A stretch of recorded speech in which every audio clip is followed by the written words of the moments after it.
Destiny of a Savior by Famous Fault. Chapter 16. Free Prisoners. Successful? He asked the ghost between panting breaths. He slumped down on a chair, ignoring the scolding he received from the dead blonde in front of him. It felt a lot better than he thought it would. He laughed out loud. Fool! Rebecca hissed. If they had got you... But they didn't. He laughed, feeling drained as the adrenaline started to leave his body. Only now, with his extra energy gone, he realized how afraid he has actually been. He had never been someone to get into trouble, and when he did, he never got away. Only once in his life had he done anything like it before, and that was when he, together with Honda and Anzu, investigated Pegasus's castle to find out how he was cheating. That did not end it half as well. They saw you! That is bad enough! Now that they know that you are in the castle, they won't stop looking for you until you are laying dead at the feet of Severus Snape! She yelled angrily. Then she stopped and her expression darkened. Stop that! They will capture you and torture you to learn everything they can about you and Yugi and the shadows! That did vaporize Rio's smile. I know, but I couldn't just sit around and do nothing. She'd starve to death. Now with my heart gone, someone must do something. Perhaps it's a good thing I was seen, he added. And how do you figure that? She asked, having calmed it down, although still very angry, but most importantly afraid. When she had found out that Rio had left the room of requirement, she had been mortified, knowing she couldn't actually do anything about it. Had she not been dead already, she would have died again from mere horror when Rio literally collided with Amicus Caro. Simple. Because they know I'm in the school, they won't be so quick to blame everything on the students. If what I did got another student into trouble, I would feel guilty to the point where it would sicken me. I'd rather be chased than being the reason a child is tortured. Rio explained. He had once again successfully outrun the Caros, although once again barely staying alive while doing so. Yugi was right. You really are a saint. Rebecca sighed. He did, however, forget to mention the foolish part. You're a foolish saint, Rio Bakura. She levitated from one side of the room to the other and back again, the ghostly way of pacing. Rio just smiled, then his stomach started to growl. Now that I gave them my food, I don't have anything for myself. Oh well, it's only a couple more hours left till morning. Calm down, Rebecca, we're fine, aren't we? Rebecca glared at him. I want my heart back. Yes, you have said so before. What bugs me is that you are unwilling to explain to me who he is, Rio said and crossed his arms. He had heard Rebecca mention a certain Mahad many times before, but every time he asked about him, Rebecca refused to say any more. The only thing he knew was that Mahad was on their side and not to be underestimated. If anyone is going to tell you who Mahad is, it will be Mahad himself. I'm sorry, Rio. I know that it annoys you. Everything in due time, though. That is of vital importance, she said with a small, comforting smile. That being dead allows you in on so much more information is quite annoying. You hint at it all the time, but you are not allowed to shout it. Do all ghosts know this much? He asked. Absolutely not. If Moaning Myrtle known, the whole school would know by now.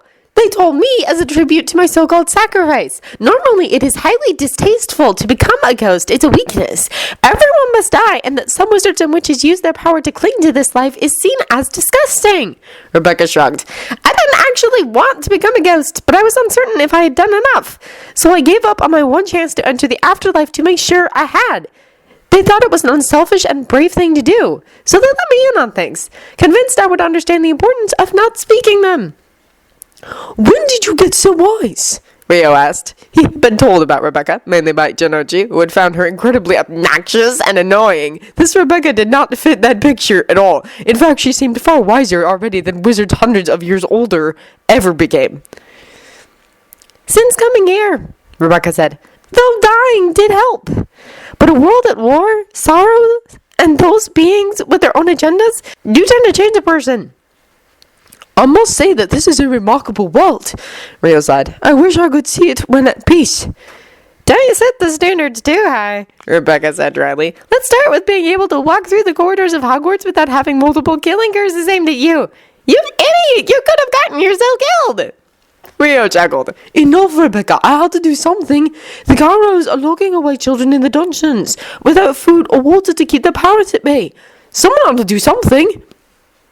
Rebecca sighed. It was true that they could not leave the students to their horrible fates in the dungeons, but it wasn't worth Riel's life. Mahad should be doing things like that. It would make sure nobody even noticed. Then something came her to mind. It's almost Christmas. she whispered. Rio choked. Christmas? He called out after being able to breathe again. No wonder I was going insane in here. I've been here for months. Then his expression changed from shock to sorrow. Have you heard anything from Yugi or so during those months? Rebecca shook her head. No, but I'm sure that had he been captured or killed, we would have known. You know who was controlling the Daily Prophet. They would have let us know. He is afraid of Yugi and his time. He will want to let us know if he's dead. Right after Harry Potter, Yugi and you are the most wanted people in Great Britain. But the people who oppose Voldemort... Rio couldn't finish. Rebecca interrupted him in the middle of his sentence. No, don't forget the ban! She hissed. You speak his name, and you might just as well slit your own throat. Rio went even paler than usual. Right, he sighed. I won't forget it. But those who oppose him fear Yugi too. The general wizarding population fears Yugi, yes, but not everyone. The students of Hogwarts, for example, many of them do not. There are people in this world who got to know Yugi before they learned about Atem, and they know that Yugi has taken a stand. He's up to something, and I'm pretty sure you know who won't like it. Rebecca was right. I've got a feeling this year is for me and you, so happy Christmas. He sang loudly, his voice completely lost in the loud cold wind that whipped at Azkaban and the figure on the prison's roof. The snow-blended rain was unfriendly and sharp, soaking him to the bone. Whenever he forgot the lyrics of the one Christmas song he actually knew, due to Dean Thomas singing it all Christmas when Yugi had still taught at Hogwarts before Rebecca received her letter, he simply laughed out loud. He and his partner truly were invincible. He had never felt like that before. And the bells are ringing out for Christmas Day. He screamed more than sang in a futile attempt to overpower the sounds of the thundering sea and the merciless rain. He had trouble holding back a triumphant laughter. There, where he was standing on one of the three angels of the triangular structure completely visible, he had a perfect view over the island. What made him feel best were the Dementors. They shunned him like death. The moment he reached the roof and screamed out in triumph, all the Dementors had turned towards him, ready to relieve him of his soul. Upon seeing him, though, they had screamed out and removed themselves as far away from him as they could. At first, he had been stunned. There were hundreds of Dementors. Certainly they had to find comfort in their numbers. But they didn't. They reacted on Atem's darkness like mice who had just spotted a murderous cat. Atem had been just as surprised as Yugi, but he had not shown it as clearly. The wonderful feeling of being invincible made the ruthless weather insignificant. Atem shared Yugi's sentiment. Never before had he been able to use his powers without holding back. There on top of the prison, he had no reason to hold them back. He radiated darkness like a lighthouse radiated light, and he had nothing to fear. This was what it felt like to be drunk with power, Yugi realized, and sighed. He sat down with his legs dangling over the edge of the roof. He dared to look down, and for a moment went dizzy. It was a long way down. You scumbag, you maggot, you cheap lousy faggot, happy Christmas, you ass, I pray God it's a last. Yugi sang and burst into another fit of laughter. After he, with a few rigid breaths, stopped laughing and went over to a simple, large grin, he noticed that he wasn't drunk on power at all. He was just experiencing how it felt to have a job well done. He laughed again, realizing he had not felt as good since Atem returned. He also knew that his cheerfulness would not last long. Nonetheless, he would enjoy it as long as it lasted, and he picked up on the Christmas song again. Stop it! A woman's voice yelled, hardly heard by the duo over the sound of the rain. Yugi jumped to his feet and turned towards the sound. Elisa Den, the woman with the eye patch, was supporting Arrow, who did not look completely conscious. Yugi's eyes widened when he saw the fear on her face. What was she so afraid of? What was he supposed to stop doing? Stop it! She simply repeated, her voice sounding more and more scared. You're disrupting it! Disrupting what? Yugi yelled back, trying to overpower the sound of the sea. His sanctuary! You don't know what you're doing if you break it! She nearly faltered under Arrow's weight, and Yugi dashed forth to help her. He knew that pure technically she should arrest him or hex him, anything to defeat him, but her mind was far from it. She shot him a grateful glance when he took half of Arrow's weight. What happened to him? Yugi asked, sincerely concerned. He had not made close contact with any of them since his first day in Azkaban. But he had, from a distance, gotten to know them a little bit, and the more time he spent with them, the more he liked them. Arrow, even though Yugi liked him too, also intrigued him. Arrow seemed to know where Yugi was at all times, and that troubled him. It had, however, not taken long for Yugi to realize that Arrow completely ignored him and allowed him to do as he pleased. The man certainly had a gift. "Later!" Alyssa replied. "You must stop!" "Stop what?" Yugi yelled back. "He wasn't doing anything." Atem had, however, already spotted it. He took control at once, without his usual explanation, and put Arrow down gently. Then he ran to the tip of the angle where Yugi had been sitting just moments ago. His shadows were crawling over the building, embracing it almost lovingly. It was, however, not that what shocked Atem. It was the point they were focusing on. His shadows were sucked into a little opening in the thick wall, but as far as either Yugi or Atem was concerned, there were no holes in the outer wall of Azkaban. Then a green light radiated from inside the hole, so strong that it illuminated the outside. The green spell, whatever it was, mixed with Atem's shadows and spread. Soon every little particle of shadow that came from Atem was glowing green rather than dark. "Watch out!" Alyssa yelled, but was too late. The green light made the shadows panic and return to their master, carrying the green spell with them. Atem screamed as the contaminated shadows entered his soul where they belonged. He fell to the ground, feeling the impact of the Avada Kedavra for himself. "Mohitori no Boku!" Yugi called out, shocked, when he felt Atem vanish from his mind and soul. He sat up hastily, having regained control of his body. The puzzle was still there, but where was his darker? "What happened?" he asked Alyssa, the fear in his voice unmistakable. "Despite common belief, Sirius Black wasn't the first to escape Azkaban." She stared at. "A long time ago, another man was able to escape. 50 years ago, he returned. Revengeance! That person killed the vast majority of us, but in the end, we were able to capture him and lock him away. We sealed all the exits and entrances, literally removed the door. The only thing we gave him was that tiny hole in the wall. The Dementors fear him almost as much as you." "What did he just do?" Yugi asked, actually not interested in the least until he knew what had happened to Atem. "I can't sense—" He put a single hand on the puzzle, unable to complete his sentence. Alyssa understood anyway. "Just like with Muggles, some wizards have special gifts. It's far more rare among wizards than among Muggles, but it happens occasionally. The downside is that although they tend to be more powerful than average wizards, they are also shunned.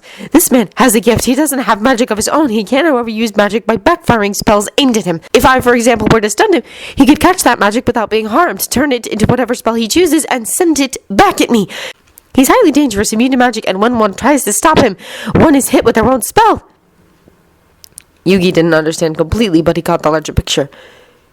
"It was green. That means—" Yugi cut himself off. He knew very well what it meant. Nearly everyone he cared about had died due to that flash of green. Atem had been hit by the killing curse.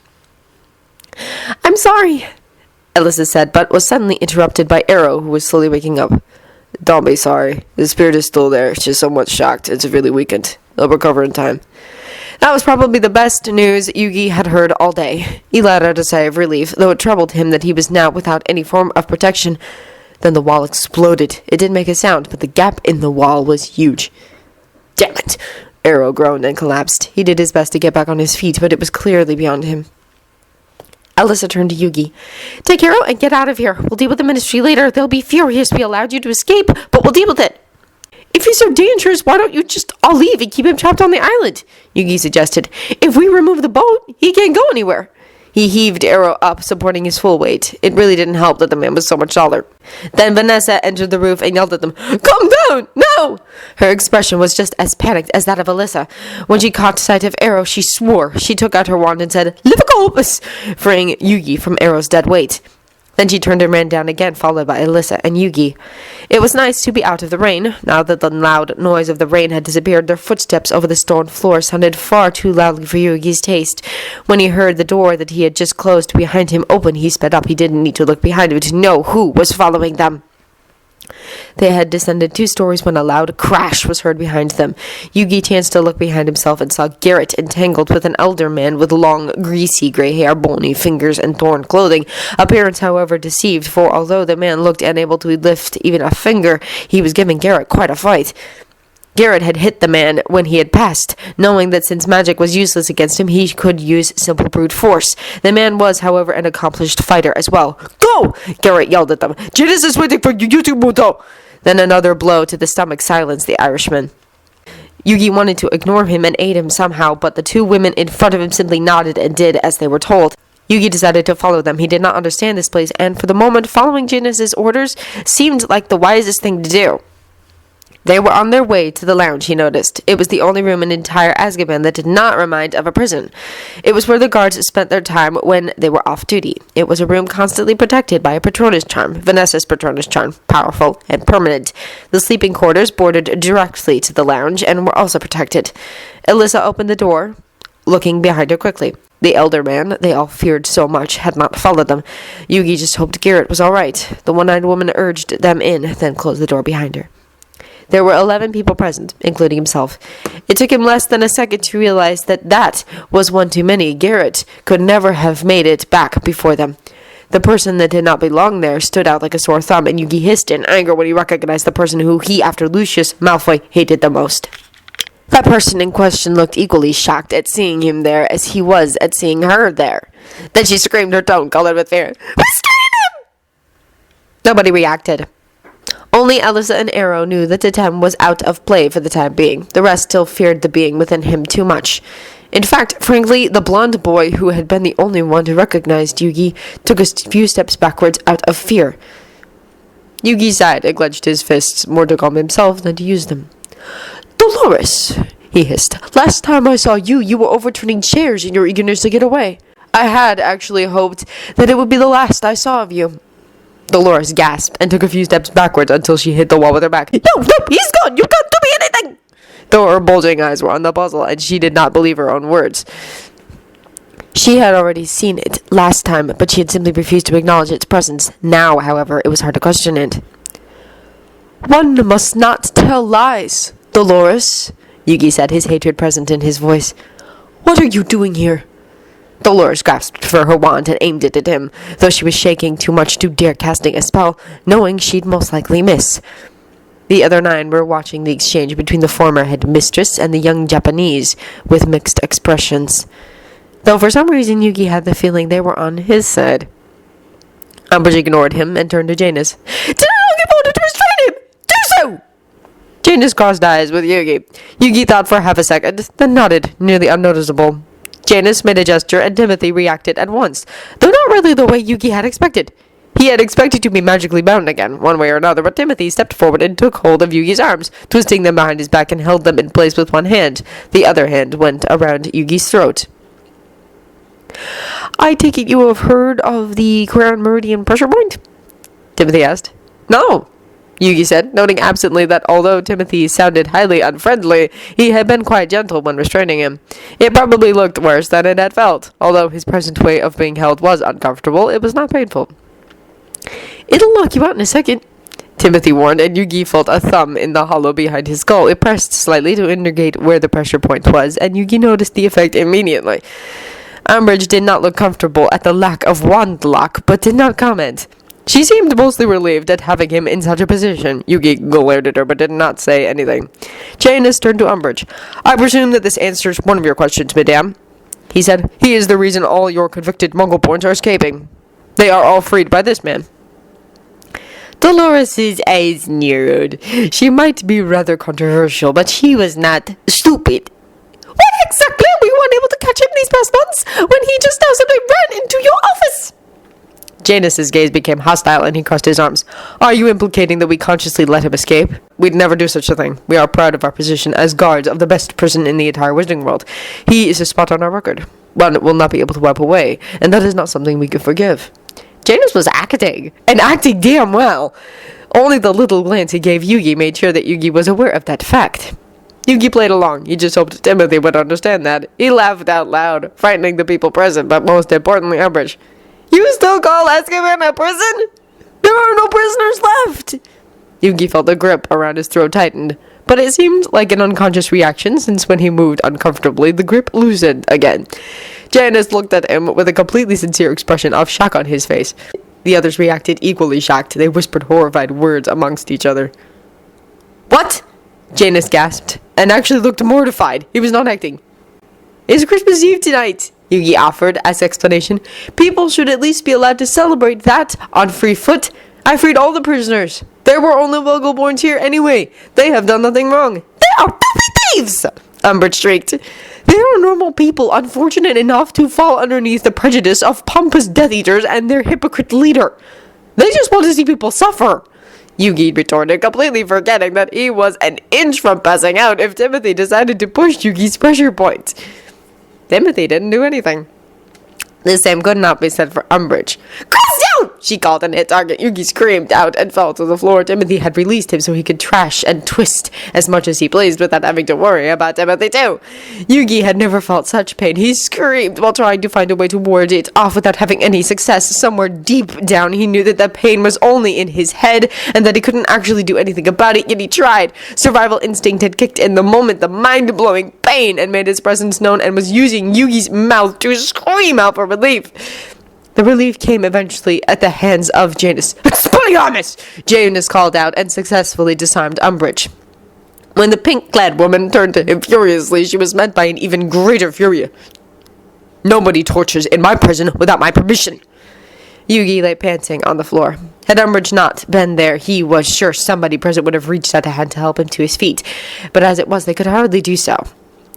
Umbridge was about to retort when Garrett busted in, bleeding from his nose and lips, clutching one arm and limping. Everyone's attention turned to the Irishman, and Timothy gasped in shock. Garrett! He called out. What happened? Janus asked, his gaze sharp. Garrett shook his head. I tried, sir. I really did. He got away. I don't know where he is. What matters is that you are alive. Vanessa will see to your wounds.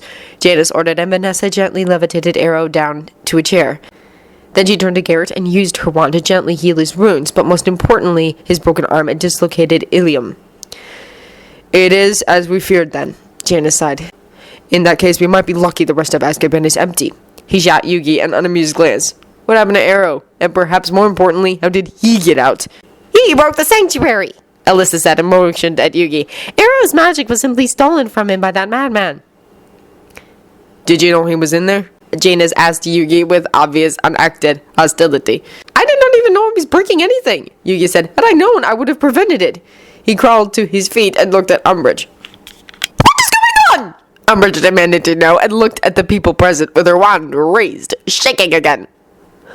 Muto here released a notorious mass murderer who 50 years ago killed more than half the guards of Azkaban prison, Janus explained.